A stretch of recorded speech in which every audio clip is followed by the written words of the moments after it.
Hello, hello, hello, friends. Welcome to a new episode of the Problematic FMC podcast. Today, I am looking back over my 2024 reading year. I had some great reads that will absolutely end up on my all-time favorites lists. In reviewing my statistics, I also had some surprises and disappointments. Let's get right into it.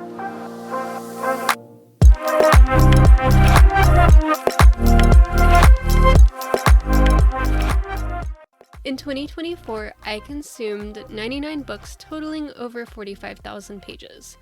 First and foremost, I want to say that I absolutely don't actually care about the number of books I read. I don't set any kind of number of books or number of pages goals.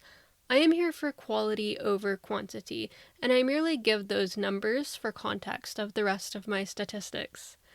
I have a lot of statistics here, and please forgive my nerdy, data-loving self.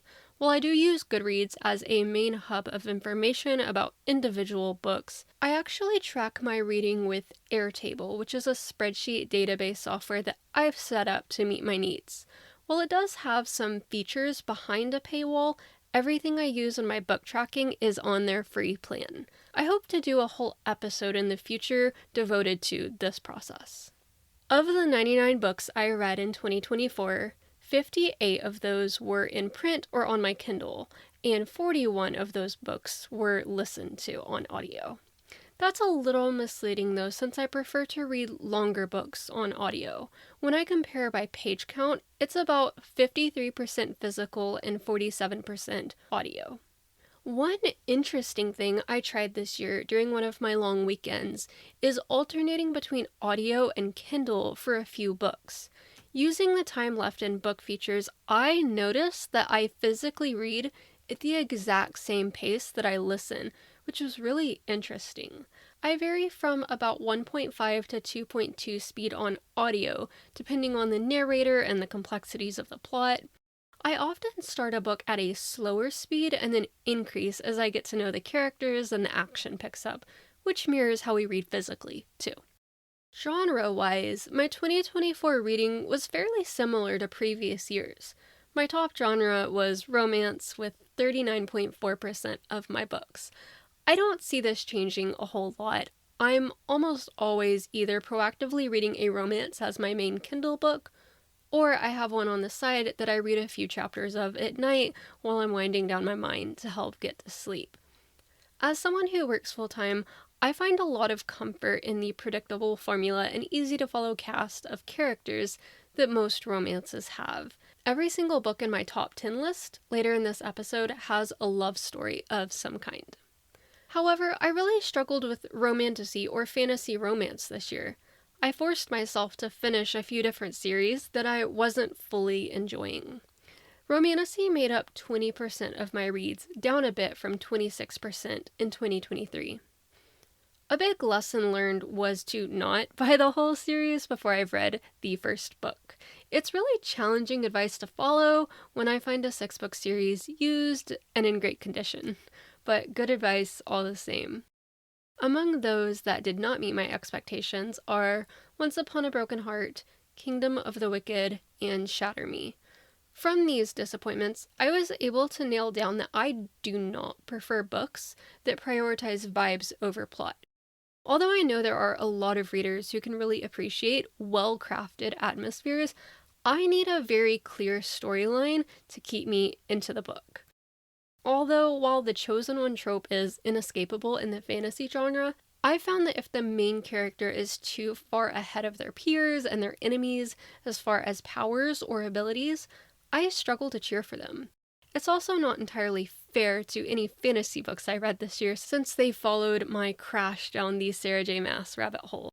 After Throne of Glass, which is objectively the best romantasy series ever and always, it's been really hard for the genre to hold my attention.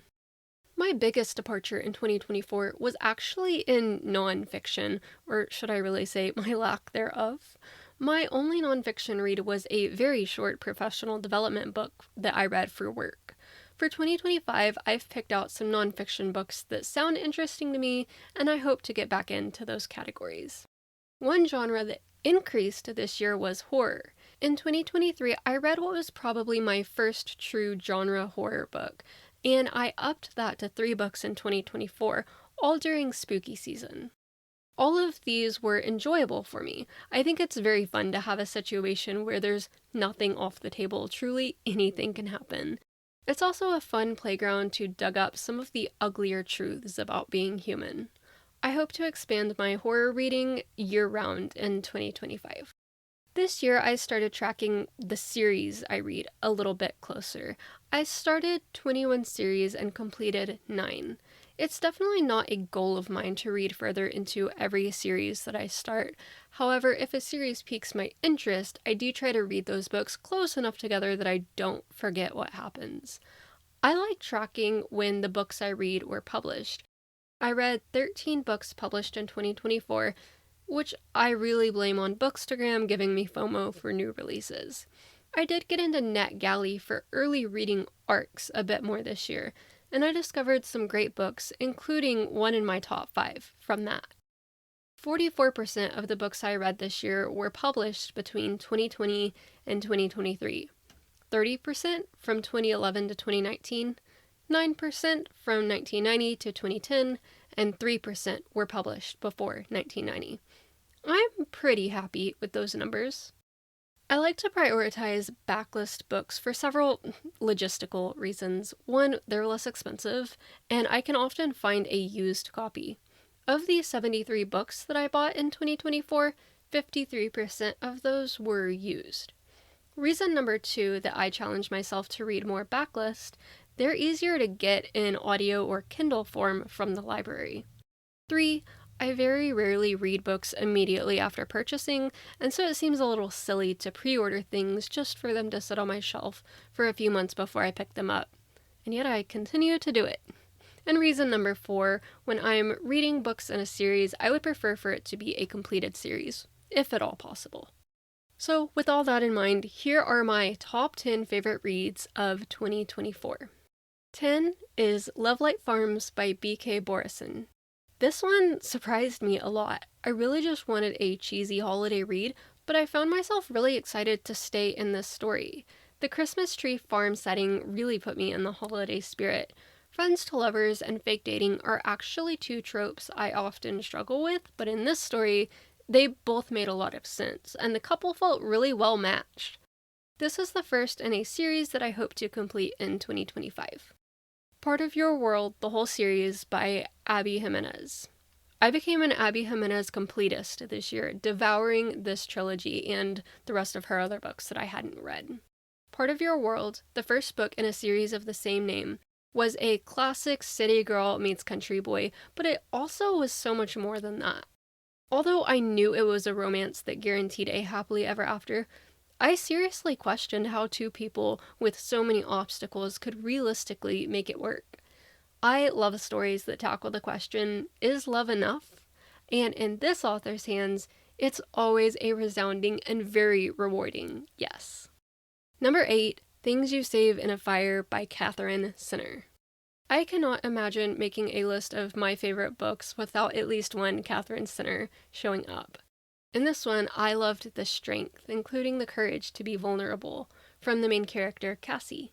The romance was one of a few primary storylines, with just as much time exploring a compelling arc about her challenges, forgiving, and rebuilding a relationship with her mother.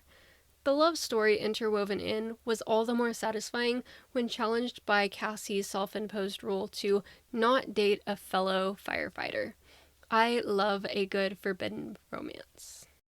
Number 7 is Quicksilver by Callie Hart. This is romantasy done right. I enjoyed the magic system and the Fae realm, and the plot really built suspense well. The romance ticked all of my boxes, and I'm very excited to read further in the series. Number 6 is the Simple Wild series by K.A. Tucker.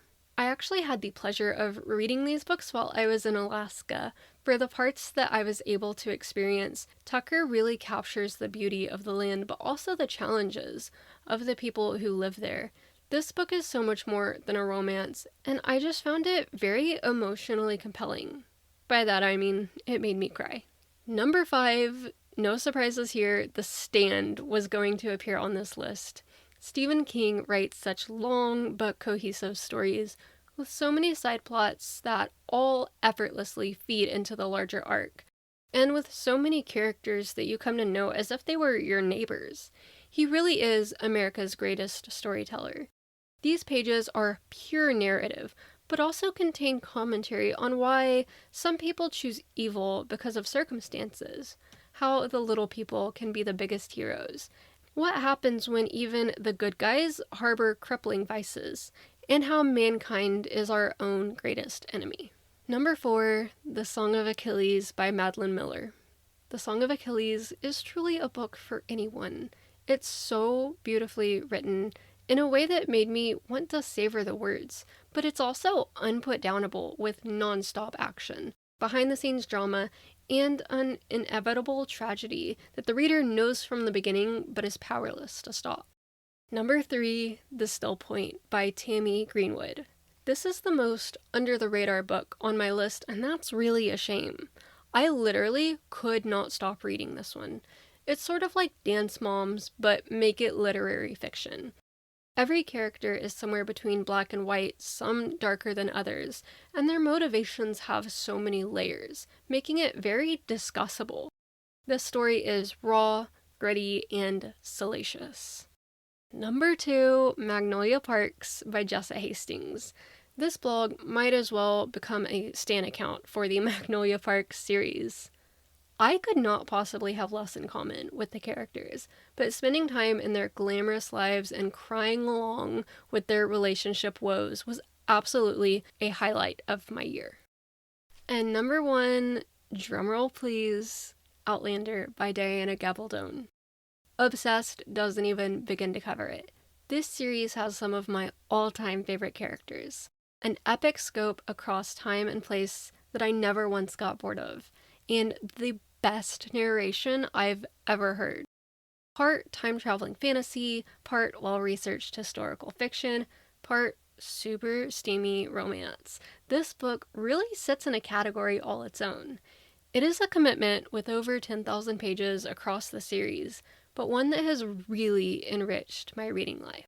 All in all, my 2024 reading year was full of series, romances, and a desire for good stories well told. How was your reading year? If you set goals, did you accomplish them? What do you hope to read more of in 2025? Have you read and enjoyed any of my top 10? Let me know in the comments or on Instagram @problematicfmc. Until next time, keep flipping those pages. Bye!